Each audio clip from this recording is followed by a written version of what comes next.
Assalomu alaykum qadrli talabalar. Bugungi mavzumiz sharq falsafasining mohiyati va ijtimoiy taraqqiyotdagi o'rni deb nomlanadi. Rejamiz 4 ta rejadan iborat. Rejamiz quyidagilar: sharq falsafasining asosiy tamoyillari, tarixiy rivojlanish va ijtimoiy tuzumlarga ta'sir, sharq falsafasi g'arb falsafasidan farqi, zamonaviy ijtimoiy taraqqiyotda sharq falsafasining o'rni. Kirish qismida shularni aytib o'tishimiz kerak. Ya'ni sharq falsafasi asosiy e'tibor inson va koinot o'rtasidagi uyg'unlik asosiy e'tibor qaratadigan bo'lsa, axloqiylik, taqvo va tafakkur markazida turgan qadimiy tafakkur tuzumi ekanligini alohida ta'kidlab o'tish kerak. Maktablar quyidagilar: Xitoy, Hindiston va Markaziy Osiyo Erondagi, shuningdek islom sivilizatsiyasini alohida ta'kidlab o'tishimiz shart. Bu yerda sharq falsafasi mutafakkirlarining xaritasi, bu yerda hududlar, maktablar va alohida faylasuflar nomi ko'rsatib o'tilgan. Sharq falsafasida asosiy tamoyillar inson, tabiat va jamiyat hisoblanadi. Islomda tavhid asosiy o'rinda bo'lsa, da'vochilikda uyg'unlik va muvozanat, konfutsiylikda axloqiy tafakkur, sufiylikda esa ichki taraqqiyot asosiy o'rinni egallaydi. Bu jadvalda bu falsafiy maktablarning asosiy g'oyasi va jamiyatda ta'siri haqida gap ketadi. Konfutsiylik axloqiy iyerarxiya asosiy g'oya bo'lsa, barqarorlik, boshqaruv, jamiyatga ta'siri. Sufiylikda ichki poklik, iroda asosiy g'oya bo'lsa, axloqiy jamiyatni jamiyatga targ'ib etgan. Vedantada Brahman bilan birlashuv asosiy g'oya bo'lsa, ma'naviy erkinlikni jamiyatga targ'ib etgan edi. Konfutsiylikdagi quyidagi terminlar, masalan, Li Ren Xiao haqida gapirib o'tadigan bo'lsak, Li marosim axloqiy tartib, Ren insoniylik, ya'ni o'ziga ravo ko'rmagan narsani boshqaga ravo ko'rmaslik, Xiao ota-onaga, ajdodlarga hurmat hisoblanadi. Konfutsiylikdagi qarashlarning jamiyatga ta'siri haqida gapiradigan bo'lsak, huquqiy axloqiy tizim Lida, gumanistik boshqaruv Renda, Xiao esa ijtimoiy iyerarxiyada ko'proq ta'sir qiladi. Demak, tasavvuf haqida gapiramiz. Bu slaydim tasavvuf haqida. Ichki poklanish va ijtimoiy uyg'unlik, ya'ni nafsni poklash va Allohga muhabbat bilan yetishish. Demak, tasavvufda 4 ta asosiy bosqich bor: shariat, tariqat, ma'rifat va haqiqat.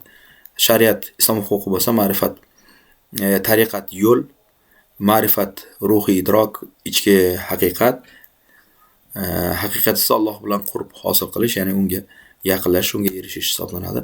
Nafsning 7 bosqichi, bu masala tariqatdagi nafsning yetib boqishi haqida gapiladi. Ya'ni tariqatga kirgan inson endi bu yog'iga nafsning 7 bosqichini bosib o'tishi kerak.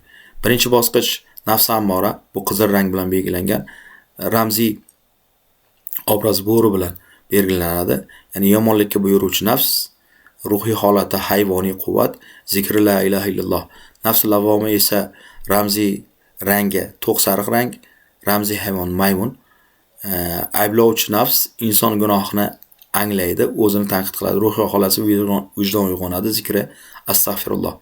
Nafs mulhimada och sariq rang ramziy rangi, kabutar hayvoniy obraz, ilhomlangan nafs, ruhiy ilhomlar keladi, qalbda poklik paydo bo'ladi, ruhiy holat nurga to'ladi, zikri subhanalloh. Nafs mutmaina ramziy rangi yashil rang, ramziy hayvon qo'y. Bunda xotirjam nafs ilgari suriladi, ruhiy holati esa xotirjamlik, Allohga suyanish, zikri ya Alloh. Nafs roziyada bunda bu tariqatga kirgan inson Allohdan rozi bo'ladi. Uni har qanday irodasini sevadi. Ruhiy holati tavakkul, sabr, zikri alhamdulillah. Ramziy obrazi tuya, ramziy rangi ko'k. Keyingisi nafsi marziya, bu Alloh undan rozi bo'lgan nafsdir. Bunda ramziy rang binafsha rang, ramziy hayvon burgut hisoblanadi. Buning zikri ya hayyu ya qayyum. Nafsi komila yoki nafs somiya, poklangan mukammal nafs, rangi qora, ramziy rangi, ramziy hayvon sher, ruhiy holat fano va baqodan voz kechish. Zikri Allohu akbar. Vedanta va buddaviylikda erkinlik, xotirjamlik. Bu yerda Vedaning asosiy, masalan, Atman va Brahman birligi beriladi. Bu Atman bu insonning ruhi bo'lsa, Brahman esa bu iloh hisoblanadi. Ikkalasini birlashib ketish masalasi. Buddaviylikda esa 4 ta asosiy bu yerda haqiqat berilgan. Bu asosiy haqiqatlar bu jadvalda quyidagicha ko'rsatib o'tilgan. Keyingi slaydimiz Zardushiylik, yaxshi fikr, so'z, amal. Zardushiylik xayrli fikr, xayrli so'z, ya'ni ezgu fikr, ezgu so'z, ezgu amal bilan bog'liq. Misol uchun, yaxshi fikr, ezgu fikr, ijobiy tafakkur, muloqotdagi madaniyat va ijtimoiy mas'uliyat bilan belgilanadi. Sharq falsafasidagi va g'arb falsafasidagi o'xshash va farqli tomonlar bu diagrammada ko'rsatib o'tilgan. Diagrammadagi biz asosan o'xshash tomonlarini aytamiz. Qolgan tomonlarini slaydda o'zi ko'rinib turibdi. Haqiqatni izlash, axloqiy savollar, bilim va donishmandlik, borliq va inson aloqasi bu Sharq va G'arb falsafasining uyg'un tomonlari. Keyingisi tarixiy va ijtimoiy tizimga ta'siri. Demak, Sharq falsafasi Xitoyda